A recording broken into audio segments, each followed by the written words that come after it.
স্বাদ এবং স্বার্থের মধ্যে পাওয়া যায় এমন কিন্তু খুব কম জিনিসই আছে।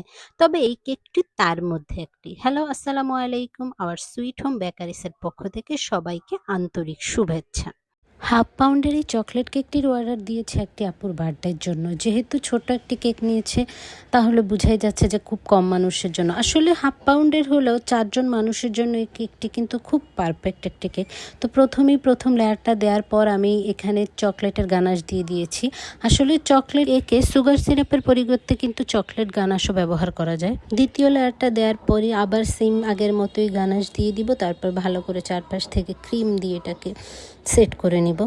হাফ পাউন্ডের এই কেকটা এর আগেও আমি অনেকবার তৈরি করেছি। আসলে যারা ছোট্ট করে নিজেদের মধ্যে নিজেরা সেলিব্রেশন করতে চায়, 2-3 জন বা 4 জন মানুষ, তাদের জন্য কিন্তু এই কেকটা একদম খুব পারফেক্ট একটা কেক। আগেও বলেছি, একদম 3 বা 4 জন মানুষ কিন্তু খুব ইজিলি খুব সুন্দরভাবে এই কেকটা খেতে পারবে।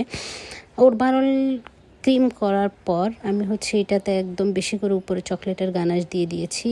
ভালো করে চকলেটের গানাশটা পুরো কেকের উপরে সেট করে দিয়েছি। বাহিরে এখন মাত্রা অতিরিক্ত গরম পড়ছে, আর এই গরমের মধ্যে একটি কেক বানিয়ে সেটাকে সেট করে রাখা কিন্তু খুবই কষ্টকর একটি ব্যাপার। সো আমি সবার কাছে অনুরোধ করছি, যারা কেক নেবেন বা কেক নিতে চাচ্ছেন তারা প্লিজ অন্ততপক্ষে 2 দিন বা 1 দিন আগে কেকের অর্ডারটা কনফার্ম করলে খুবই ভালো হয়। কেকটা বানানোর পর যখন আমরা এটিকে 7 থেকে 8 ঘন্টা ফ্রিজে রাখি তখন কেকের ক্রিমটা সেট হয়।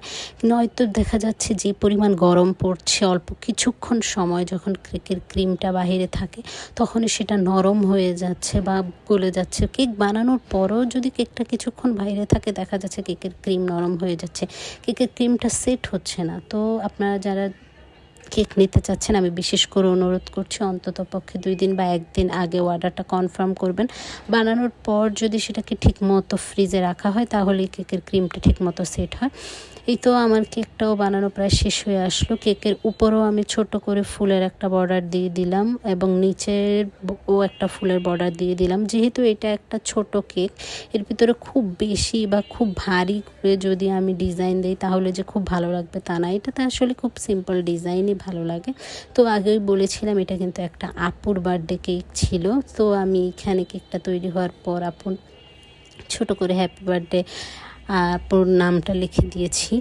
তো আশা করি আপুরা অবশ্যই কেকটা খেয়ে অনেক মজা পেয়েছে, বা এই অতিরিক্ত গরমের মধ্যেও যে আপনারা আমাদের কাছ থেকে কেক নিচ্ছেন তার জন্য আপনাদেরকে অসম্ভব ধন্যবাদ।